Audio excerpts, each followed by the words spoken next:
새해가 되면은 우리가 늘 새로운 결심을 합니다. 올해에는 더 잘 살아봐야지. 올해에는 믿음으로 더 살아야지. 올해는 흔들리지 않으며 살아야지. 이런 결심들을 새해에는 합니다. 그런데 한편으로는 과연 내가 그럴 수 있을까? 작년과 크게 다르지 않으면 어떡하지? 그러한 부담감과 고민이 있습니다. 오늘 본문의 말씀은 새해를 시작하는 우리의 결심보다 먼저 하나님의 선포적인 말씀입니다. 뭐라고 말씀하시죠? 여호와는 내게 복을 주시고, 여호와께서 믿는 자들에게 복을 주신다라고 선포하는 말씀입니다. 그 축복은 가나안에 들어간 후에 준 말씀이 아니고 가나안에 들어가기 전에 광야에서 주신 말씀이에요. 그 말은 어려움이 있고 힘든 일이 있을지라도 하나님께서 복을 선언하십니다. 선포하세요. 이스라엘 백성들은 아직 준비가 안 됐습니다. 아직 가나안에 못 들어갔고 상황이 어렵고 또 늘 넘어지는 공동체였습니다. 그렇지만 하나님이 먼저 말씀하십니다. 내가 너를 축복하겠다. 새해는 우리가 하나님께 무엇을 하겠다라고 선언하는 그런 날이 아니라 하나님이 우리에게 무엇을 하시겠다라고 선언하는 날이에요. 오늘 이 축복의 말씀이 새해를 새롭게 시작하는 우리 모두에게 예수님 안에서 임하시기를 축복드립니다. 하나님의 선포의 말씀입니다. 이 새해의 축복을 말씀하는데 세 가지를 말씀합니다. 그 첫 번째는 지키시는 하나님. 새해의 축복은 하나님이 지켜주신다라고 말씀하는 거예요. 오늘 본문 24절 말씀에 보면은 여호와는 내게 복을 주시고 너를 지키시기를 원하며, 하나님이 원하는 것이 있는데 지켜주겠다라고 말씀하세요. 이스라엘에게 현재 상황과 현실은 고난입니다. 광야예요. 어렵습니다. 광야는 보호가 필요하고 하나님이 함께 하야만이 살 수 있는 그러한 장소입니다. 적들도 많고 배고픔도 있고 길은 쉽게 잃어버리는 그러한 광야. 그래서 하나님이 말씀하세요. 내가 너를 지키겠다. 하나님이 지키신다라고 말씀하는 거예요. 여러분, 여기서 지킨다라는 말은 멀리에서 잘하나 보다 이렇게 바라보는 말씀이 아니라 적극적으로 보호하고 밤낮으로 살펴주신다라는 말씀이에요. 2026년도 새롭게 시작하는 우리 성도님들, 하나님께서 적극적으로 우리를 보호하시고 살펴주실 줄 믿습니다. 존 칼빈 목사님은 이렇게 말씀하세요. 하나님의 축복은 인간의 공로에서 시작되지 않고 하나님의 선하신 뜻에서 흘러나온다. 사람이 잘 살아야, 사람이 선해야 사람의 행위에서 나오는 게 아니고 하나님의 뜻에서, 선한 뜻 가운데서 나온다라고 말씀합니다. 이스라엘이 잘해서 보호받는 것이 아니라 오히려 연약하기 때문에 보호받아요. 이민 생활하는 우리 성도님들, 우리가 연약하기 때문에 하나님이 꼭 필요하고 하나님께서 지켜주실 줄 믿습니다. 우리의 새해에도 우리는 완벽하지 않을 거예요. 우리는 흔들리고 넘어지는 상황도 있을 거예요. 그런데 하나님은 말씀합니다. 잘하면은 지켜주겠다 이렇게 말씀하지 않고 내가 너를 지켜주겠다 말씀하십니다. 이 말씀은 예수 그리스도 안에서 완성된 말씀이에요. 자기의 생명을 내어주심으로 우리를 영원히 지켜주시려고 십자가에서 돌아가셨습니다. 요한복음 10장 28절에 보면은 내가 그들에게 영생을 주노니 영원히 멸망하지 아니할 것이요 또 그들을 내 손에서 빼앗을 자가 없으리라. 예수 믿는 사랑하는 성도님들, 우리가 지킴을 받는 유일한 이유는 예수 그리스도가 우리를 위하여 죽으시고 예수 그리스도가 우리를 지켜주시기 때문에 세상의 어떠한 악한 마귀 사탄도 세상의 어려움도 우리를 빼앗지 못할 줄 믿습니다. 주님이 지켜주신다라고 말씀하세요. 예수님은 단순한 보호를 약속하는 분이 아니라 자기 생명을 내어주심으로 우리를 보호해 주신다고 확정하셨어요. 새해 첫 걸음은 내가 더 잘 살아야지, 그것이 아니라 나는 이미 지켜주고 있다는 믿음을 가지고 승리하는 퀸즈 장로교회 성도님들 되시기를 주님의 이름으로 축원합니다. 베드로는 예수님께 죽을지언정 내가 부인하지 않겠습니다라고 말했어요. 그런데 그날 밤 3번이나 예수님을 부인하지 않았습니까? 그는 자신의 신앙을 지키지 못한 사람이에요. 그렇게 하겠다고 했는데 그렇게 못했어요. 그런데 예수님은 십자가 지시기 전에 이미 이렇게 말씀하셨어요. 시몬아, 내가 너를 위하여 믿음이 떨어지지 않기를 기도하였나니. 누가복음 22장에 기록하고 있습니다. 예수님께서 먼저 베드로가 부인할 것을 아시고 먼저 미래에 일어날 일을 아시고 기도해 주신 거예요. 베드로가 회복된 그 이유는 예수님이 아시고 기도해 주셨기 때문에 회복된 줄 믿습니다. 예수님의 중보 기도 때문인 거예요. 부활 후 예수님은 넘어진 베드로를 다시 부르시고 연약한 베드로에게 사명을 주셨어요. 부족해도 하나님이 세우시고 회복시키시고 사명을 맡겨주셨습니다.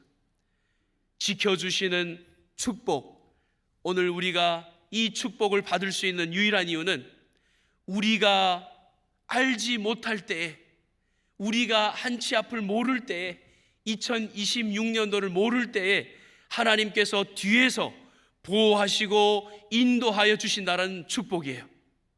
이 축복이 우리 성도님들 가정에, 심령에 임하기를 축원합니다. 이거 첫 번째 새해에 주시는 축복. 두 번째 우리에게 주시는 축복은 은혜를 베푸시는 하나님이십니다. 오늘 본문 25절에 보시면은 여호와는 그의 얼굴을 내게 비추사 은혜 베풀기를 원하며, 하나님이 원하시는데 은혜 베풀어 주시기를 원한다라고 말씀합니다. 구약 성경에서 하나님의 얼굴은 죄인에게 위험한 개념이에요. 하나님의 얼굴을 마주한다는 것은 굉장히 위험한 겁니다. 출애굽기 33장에 보면은 내가 내 얼굴을 보지 못하리니 나를 보고 살 자가 없음이라. 죄인이 하나님의 얼굴을 보면은 죽습니다. 하나님이 말씀하셨어요. 그런데 오늘 본문에서 하나님 이렇게 말씀하네요. 내 얼굴을 내게 비추겠다라고 말씀합니다. 하나님이 얼굴을 비춰주신다고 말씀한 이유는 이것은 심판을 중단하고 관계를 회복하고 은혜를 주시겠다라는 선언의 말씀이에요. 얼굴을 비춰주시고 은혜를 주신다라고 말씀하고 있습니다. 예수님은 우리와 하나님과의 관계 회복을, 은혜를 주시려고 십자가에서 이렇게 외치셨어요. 나의 하나님, 나의 하나님, 어찌하여 나를 버리셨나이까. 예수님께서 십자가를 지심으로 하나님의 얼굴이 우리에게 비춰질 수 있도록 예수님은 십자가를 지신 거예요. 우리에게 은혜를 주시려고 십자가를 지신 거예요. 새해에도 우리는 세상을 살면서 고개 숙일 일, 한숨을 쉴 일, 어려운 일, 관계 가운데 어려운 일, 그런 일들이 많을 거예요. 하지만 하나님은 말씀합니다. 내가 내게 얼굴을 비추사 은혜 베풀기를 원한다 말씀하십니다. 이것은 하나님이 일방적으로 택한 백성들에게 주는 은혜의 말씀이에요. 고린도 후서 4장 6절에 보면은 이런 말씀이 있습니다. 어두운 데에 빛이 비치라 말씀하셨던 그 하나님께서 예수 그리스도의 얼굴에 있는 하나님의 영광을 아는 빛을 우리 마음에 비추셨느니라. 하나님께서 우리 마음에 빛을 비춰주시기를 원하시는데, 그 유일한 이유는 예수 그리스도 안에서 예수님 때문에 우리에게 빛이 비춰주시고 은혜를 베풀어 주시는 줄 믿습니다. 우리는 하나님의 얼굴을 상상하며 믿는 자들이 아니에요. 예수 그리스도를 통해 이미 하나님의 은혜를 본 자들입니다. 하나님께서 우리에게, 이 믿음이 있는 자들에게 은혜를 베풀어 주시기를 원하는 거예요. 탕자는 아버지의 재산을 낭비하고 돼지 우리까지 내려갔던 사람입니다. 그는 아버지의 얼굴을 볼 자격이 없다라고 생각을 했어요. 나 같은 사람이 어떻게 하나님의, 또 어떻게 아버지 집에. 그래서 그가 이렇게 계획하고 생각했어요. 나는 아들이라 일컬음을 감당하지 못하겠으니 나를 품꾼의 하나로, 종으로 봐달라고 했어요.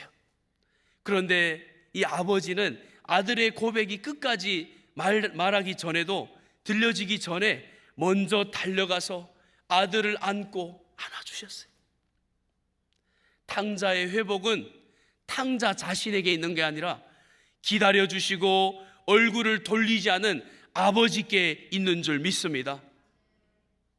가장 큰 은혜는 주님과 대면하여 동행할 때 하나님께서 우리에게 은혜를 주시는 거예요. 2026년도 바쁠 겁니다. 아이부터 어른까지 다 바쁠 거예요. 여러분, 가장 본질적인 걸 붙잡으시기 바라요. 찬양하였듯이 우리가 주님과 동행하며, 무엇보다 말씀과 기도로 동행하며 하나님께서 예비한 은혜들을 충만하게 누리시는 저와 여러분 되시기를 축원합니다. 이거 두 번째 은혜 주시기를 원하는 하나님. 세 번째 새해 축복은 평강 주시는 하나님이십니다. 평강 주시는 하나님. 오늘 본문 26절 말씀인데요, 우리 한 목소리를 읽어볼까요? 26절 시작. 여호와는 그 얼굴을 내게로 향하여 드사 평강 주시기를 원하노라 할지니라 하라. 아멘. 여기서 말하는 평강은 단순한 마음의 안정이 아니에요. 마음이 편안하다, 마음이 안정이 된다. 이 평강이라는 단어가 마음의 안정이 아니고, 히브리어 샬롬은 삶 전체가 제 자리에 놓이는 상태를 말합니다. 있어야 할 것이 그 자리에 놓이는 상태. 성도들이 있어야 될 곳에 있고, 놓여야 될 자리에 놓이고, 하나님의 교회에, 하나님의 나라에 있어야 될 자리에 있는 것이 평강이에요. 헤르만 바빙크는 이렇게 말씀하였습니다. 은혜는 자연을 파괴하지 않고 회복하며, 구속은 인간의 삶 모든 영역을 하나님의 평강으로 다시 질서 있게 한다. 여러분, 평강은 다시 질서를 회복하는 거예요. 마음의 편안함을 말하는 게 아니라 다시 질서를 회복하는 것을 평강이라고 말씀합니다. 우리가 하나님 나라의 질서, 교회의 질서, 하나님께서 세워주신 그 질서 안에 살아가는 것이 평강의 삶을 살아가는 거예요. 오늘 본문에서 말씀하는 이 평강은 문제가 없는 삶이 아니라 하나님과의 관계가 바로 회복된 삶, 하나님과 늘 동행해야 될 그 자리에 있는 삶, 그것이 평강인 거예요.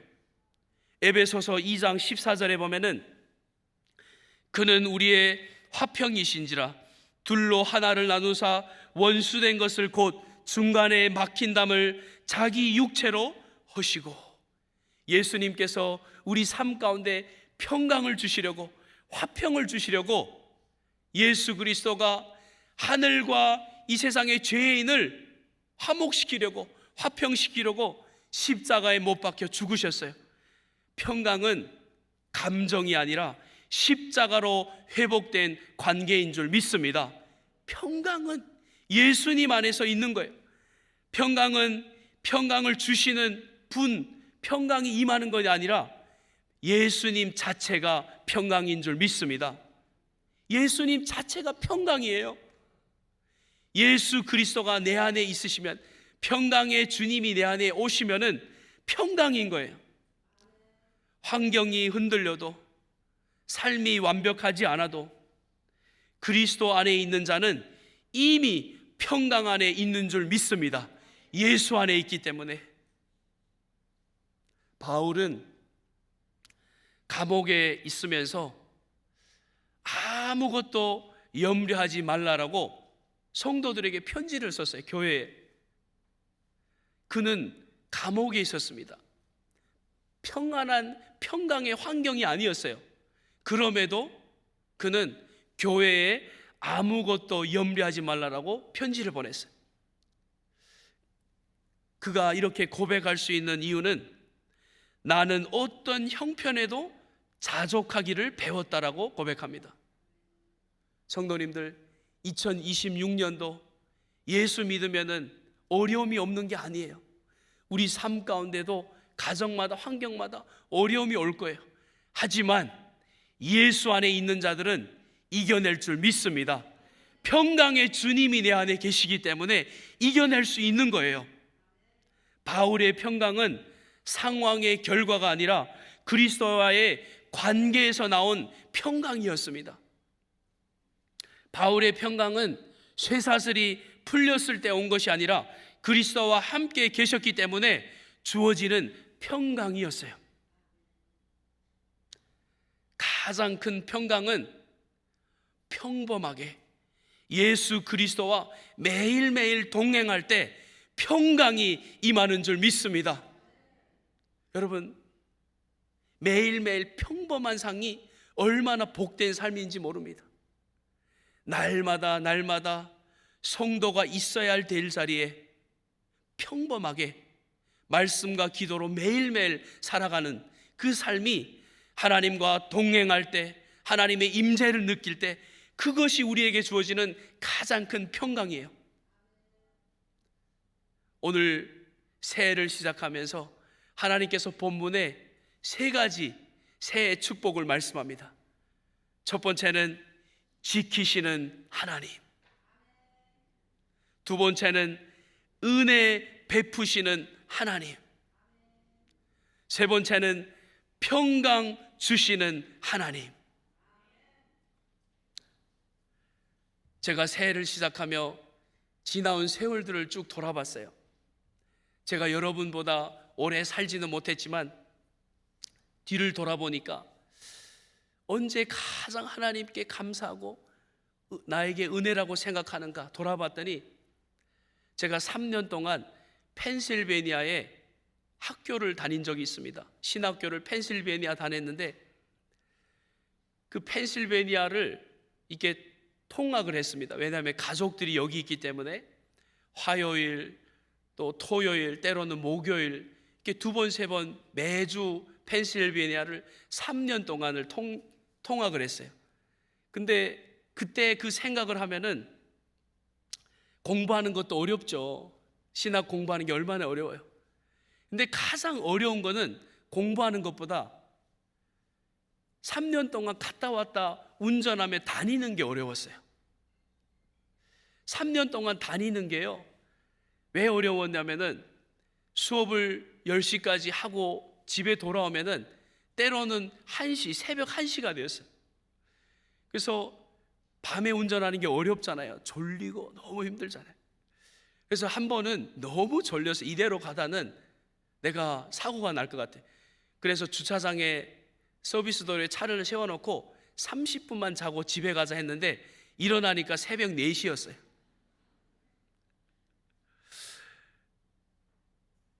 그렇게 어려운 상황을 이렇게 지나며 다녔는데 지금 돌아보니까 하나님께서 지켜주셨기 때문에 감당할 수 있었어요. 하나님이 내가 모를 때에 지켜주셨더라고요. 제가 3년 동안 그렇게 매주 다니면서 공부하고 일하며 교회 섬기며 할 수 있었던 것은 하나님이 감당할 수 있는 힘을 주신 은혜였더라고요. 내 힘으로 한 것 절대 아니라, 다시 하라고 하면 절대 할 수 없는, 내 힘으로 할 수 없는 하나님의 은혜였어요. 근데 그 중에서도 가장 감사한 것, 지금도 가장 감사한 것은 차 안에서 3시간 4시간 다니면서 찬송을 부르고 찬송을 들으며 혼자 소리 높여 찬송했던 그 찬송의 시간이 제일 좋았어요. 그 시간에 하나님께서 임재하시고 평강을 주셨거든요. 돌아보니 하나님이 지켜주셨고, 하나님이 감당할 수 있는 은혜를 주셨고, 하나님께서 평강을 주셨어요. 2026년도 우리 성도님들 새해를 살아갈 때 어떠한 어려움이 있어도 하나님께서 믿는 자들, 이미 자녀로 택한 하나님의 자녀들을 지켜주실 줄 믿습니다. 하나님께서 새해에, 가보지 못한 새해에 예비한 축복들이 있으니 그 축복들을 풍성하게 부어주실 줄 믿습니다. 하나님께서 주님과 매일매일 동행하는, 주일마다 하나님께 예배하는 성도님들 예배 가운데 임재하시고 가정에서 말씀을 읽을 때 하나님께서 평강을 주실 줄 믿습니다. 왜냐하면 사람의 말이 아니라 하나님의 선포의 말씀이기 때문이에요. 우리 함께 오늘 본문 27절 말씀 함께 읽어볼까요? 시작. 내 이름으로 이스라엘 자손에게 축복할지니 내가 그들에게 복을 주리라. 내가 그들에게 복을 주리라. 하나님께서 퀸즈 장로교회 성도들에게 복을 충만하게 부어주실 줄 믿습니다. 이 지키시는 은혜, 또 하나님께서 주시는 은혜, 평강 주시는 믿음으로 새해를 넉넉히 승리하며 살아가는 성도님들 다 되시기를 주님의 이름으로 축원합니다. 참 좋으신 하나님 감사합니다.